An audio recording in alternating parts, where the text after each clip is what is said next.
दोस्तों, हमने पिछले पार्ट में देखा कि किस प्रकार राव जी भूणा जी को मरवाने के लिए कई पैतरे आजमाते हैं, लेकिन फिर भी भूणा जी बच जाते हैं। फिर भूणा जी अपने भाइयों के पास मिलने के लिए खेड़ा चौसला आते हैं, तो रास्ते में अपनी माता सलून बाई से मिलते हैं, उनसे बातें करते हैं। फिर अपने भाइयों से मिलने के लिए खेड़ा चौसला आते हैं। उधर भगवान देवनारायण अपने गायों के द्वारा राण के क्षेत्रों में नुकसान करवाते हैं, तो कपूरी दोबन राव जी से कहती है कि भगवान देवनारायण के ग्वालों और गायों को पकड़वाने में मैं आपकी मदद करूँगी। यहाँ तक की चर्चा आपने पिछले पार्ट में विस्तार से की थी। अगर आपने पिछला पार्ट नहीं देखा है तो ऊपर आई बटन में क्लिक करके देख लीजिएगा। तो चलिए अब हम भगवान देवनारायण की सीरीज को आगे कंटिन्यू करते हैं।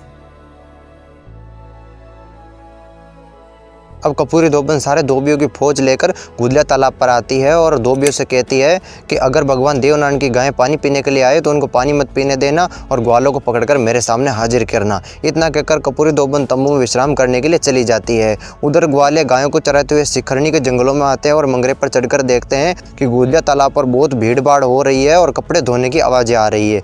तो नापाजी पद्मा पोसवाल और उसके साथ 6-7 ग्वालों को भेजकर पता करवाते हैं और कहते हैं कि अगर कोई खतरे की बात हो तो लकड़ी के कपड़ा बांधकर हवा में फेरा देना, हम सब दौड़कर आ जाएंगे। पद्मा पोसवाल अपने साथ 6-7 ग्वालों को लेकर गुदलिया तालाब पर आता है और देखते हैं कि यहाँ तो धोबियों की भीड़ लगी हुई है, चारों ओर कपड़े कपड़े सुखा रखे हैं और तालाब को भी गंदा कर दिया है। तो पद्मा पोसवाल धोबियों से कहता है कि धोबियों अपने कपड़े लत्ते समेटो और यहाँ से भाग जाओ। तो एक धोबी कहता है कि तंबू में हमारी काकी बेटी हुई है, ये बात उनसे जाकर कहो। तभी गरुड़ नाम का एक ग्वाला सीधा तंबू में जा घुसता है और कपूरी दोबन से कहता है कि अपने सारे कपड़े लत्ते समेट ले, अभी देवनारायण की गाय आएगी तो सारे कपड़े खराब कर देगी। तो कपूरी दोबन तंबू से बाहर आती और धोबियों से कहती है कि इन ग्वालों को पकड़कर बांध दो। तो सारे धोबी ग्वालों के पीछे पड़ जाते हैं उनको पकड़ने के लिए। तभी एक ग्वाला लकड़ी के कपड़ा बांधकर हवा में फेरा देता है। सारे ग्वाले दौड़कर वहां पहुंच जाते हैं और एक एक धोबी पर 2-2 ग्वाले टूट पड़ते हैं। धोबी तो सारे वहां से भाग जाते हैं और ग्वाले कपूरी दोबन को पकड़कर पीटने लग जाते हैं। गेंदिया नाम का एक धोबी वहीं पेड़ के ऊपर छिपकर बैठ जाता है। अब सारे ग्वाले मिलकर उस कपूरी दोबन को पीटते हैं, उसके बाल पकड़कर तालाब में डुबो कर बाहर निकाल देते हैं और उसके सारे बाल काट देते हैं। मतलब कि सारे ग्वाले मिलकर उस कपूरी दोबन को इतनी बुरी तरीके से पीटते हैं कि उसकी हालत ख़राब हो जाती है और वह अचेत हो जाती है। ग्वाले सोचते हैं लगता है ये मर गई है, इसका यहीं पर दाग संस्कार कर देते हैं और आसपास की लकड़ियां और कांटे इकट्ठे करके वहां पर ढेर लगा देते हैं। इतनी बात सुनकर कपूरी दोबन उठकर खड़ी हो जाती है। तो ग्वाले समझते हैं कि ये भूतनी कहाँ से आ गई और फिर से उसको मारने लग जाते हैं। तो नापाजी आकर उनको रोकते हैं और मना करते हैं कि अब इसको मत मारो, इसको बहुत पीड़ा हो रही है, सिर के बाल काटने से इसके माथे में बहुत जलन हो रही है, इसलिए दही लाओ और इसके माथे में लगाओ ताकि इसे ठंडक मिल सके। तो एक ग्वाला कहता है कि आकड़े का दूध लगाओ, इससे सारी पीड़ा दूर हो जाएगी। तो अब ग्वाले पास के आकड़े के पौधे से पत्ते तोड़कर उसका दूध इकट्ठा करके धोबन के माथे में लगा देते हैं, जिससे उसके माथे में और जोरों से जलन होने लग जाती है। धोबन तिल मिला उठती है। ये देखकर सारे ग्वाले हंसते हैं। नापाजी कहते हैं कि अब सभी अपनी अपनी अंगूठियां निकाल कर इसे देते जाओ और इसके माथे में मारते जाओ। सारे ग्वाले अपनी अपनी अंगूठियां निकाल कर धोबन को देते जाते हैं और उसके माथे में मारते जाते हैं।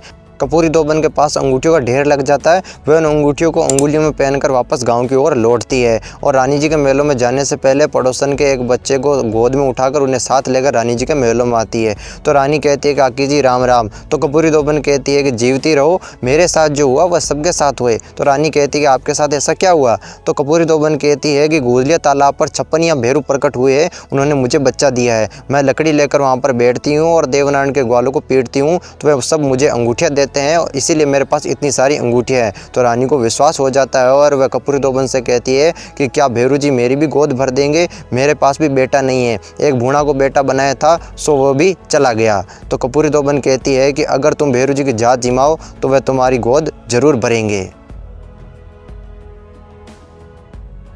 रानी सांगली राव जी से कहती है कि गुदलिया तालाब पर 56 या भेरू प्रकट हुए हैं और वे सबकी गोद भरते हैं, शायद क्या पता मेरी भी गोद भर दे। तो राव जी कहते हैं कि भेरू जी की जात में क्या जिमाना पड़ेगा। तो रानी सांगली कहती है 1.25 मन पापड़ी और 1.25 मन पुआ चढ़ाना पड़ेगा। तो राव जी कहते हैं कि आज ही जाकर भेरू जी की जात जिमाओ। अब कपूरी दोबन रानी को साथ लेकर गुदलिया तालाब पर आती है और वहाँ एक पेड़ के नीचे उसे धूप दीप करने के लिए कहती है। यह सब पेड़ पर छिपा गेंदिया नाम का धोबी सब देख रहा होता है। तो अब रानी सांगली भेरू जी के धूप दीप करके ध्यान में बैठ जाती है। तभी अचानक पेड़ पर बैठा गेंदिया धोबी नीचे आ गिरता है और सीधा रानी की गोद में जा पड़ता है। तो रानी को लगता है भेरू जी ने उसकी पुकार सुन ली है और बेटा भेज दिया है। इधर सारे ग्वाले गायों को चराते हुए गुदलिया तालाब पर आते हैं तो ग्वालों को देखकर कपूरी दोबन झाड़ियों में छिप जाती है। एक ग्वाला झाड़ियों के पीछे आकर देखता है कि कपूरी दोबन छिपी हुई है तो वह ग्वाला उससे बाहर निकलने के लिए कहता है। तो कपूरी दोबन कहती है कि अरे ग्वालो, ये रानी यहाँ पर भेरू जी को पूजने आई है और 1.25 मन पापड़ी और 1.25 मन पुआ चढ़ाने आई है, तुम सब मिलकर वो सब खा जाओ और मुझे छोड़ दो।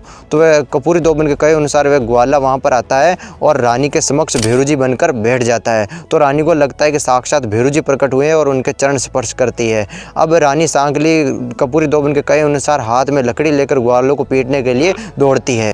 गरड़ डांग नाम के ग्वाले को रानी के हाथ की छड़ी की लग जाती है तो गरड़ डांग रानी के कमर में बंधा सोने का जेवर छीन लेता है और रानी को कीचड़ में धकेल देता है। तो ये सब देखकर सारे ग्वाले हंसते हैं। उसके बाद रानी सांकली उन ग्वालों से कहती है कि ग्वालों, मैं तुम्हें देख लूँगी, तुम्हें इसकी सज़ा जरूर मिलेगी। ये बात सुनकर नापाजी उस रानी को कीचड़ से बाहर निकालते हैं और गाड़ी में बिठाकर थोड़ी आगे तक छोड़ देते हैं। रानी वहाँ से सीधे महलों में आती है और राव जी से ग्वालों की शिकायत करती है। तो राव जी गुस्से में आ जाते हैं और दिया जी और कालू मीर के साथ सेना भेज हुक्म देते हैं कि देवनारायण के ग्वालों को मार देना और उनकी गायों को पकड़ कर लाना।